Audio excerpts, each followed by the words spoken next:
বসে আছেন মুসাইব আল আনসারী, দুজনে বসে গল্প করছেন। আল্লাহ রসুল ঠিক ওই কর্নার দিক দিয়ে চলে আসছেন।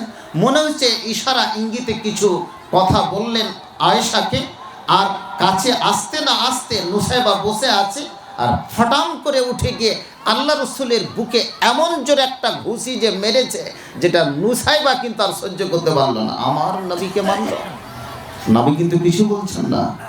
মা এসার মার খেয়ে গেলেন, কিন্তু একটি কথা বলছেন না।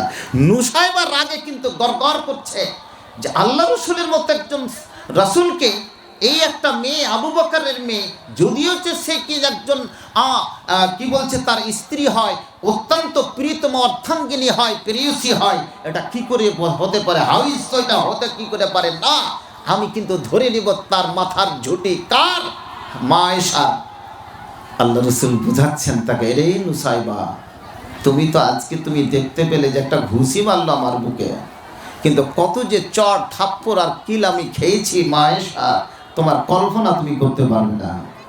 এটা কিসের মার ছিল? সংসারটা টিকে ছিল না ভেঙে গেছিল? মা আয়েশাকে কি আল্লাহ রসুল তালাক দিয়ে দিয়েছিলেন না শেষ পর্যন্ত ছিল? ছিল। তার মানে কি এটা হচ্ছে প্রেম ভালোবাসার কি মার ছিল? এটা প্রেম ভালোবাসার কি মার? আমি বলেছি একটা সংসার চলবে যুক্তি, একটা সংসার চলবে প্রেম ভালোবাসা বন্ধনের মাধ্যমে, আর একটা রাষ্ট্র চলবে কি যুক্তি আইন প্রণয়নের মাধ্যমে। আল্লাহ রসুল সেই শিক্ষা তাকে দিয়েছিলেন। আহা হা, ওরে আমার যুবক যুবতী, জেনে রাখুন, তোমার স্বামী স্ত্রী যদি গন্ডগোল হয়ে যায়, তোমার মধ্যে যে দাম্পত্য জীবনে যদি কোনো কলহ হয়ে যায়, এটা একটা আলাদা ব্যাপার, আলাদা ব্যাপার। এই বলে কোনো সংসারকে তুমি ত্যাগ করে দিও না, সংসার ভেঙে দিও না, দিও না। একটা মেয়েকে বিনা কারণে তাকে তুমি সংসার ত্যাগ করো না, তাকে তালাক দিয়ে দিও না। আমি মেয়েটাকে বলছি, ওরে যুবতী মেয়ে, তুমি জেনে রাখো, তোমার বাবা মা এত সুন্দর করে, এত কষ্ট করে তোমাকে মানুষ করেছে, একটা ছেলের হাতে তুলে দিয়েছে, সেটা তোমাকে সহ্য ধৈর্যের মাত্রা তোমাকে নিয়ে আসতে হবে। নচেত যদি তুমি এইভাবে পুরুষের সাথে তুমি যদি গন্ডগোল করো, তাহলে তোমার সংসার ভেঙে যাবে।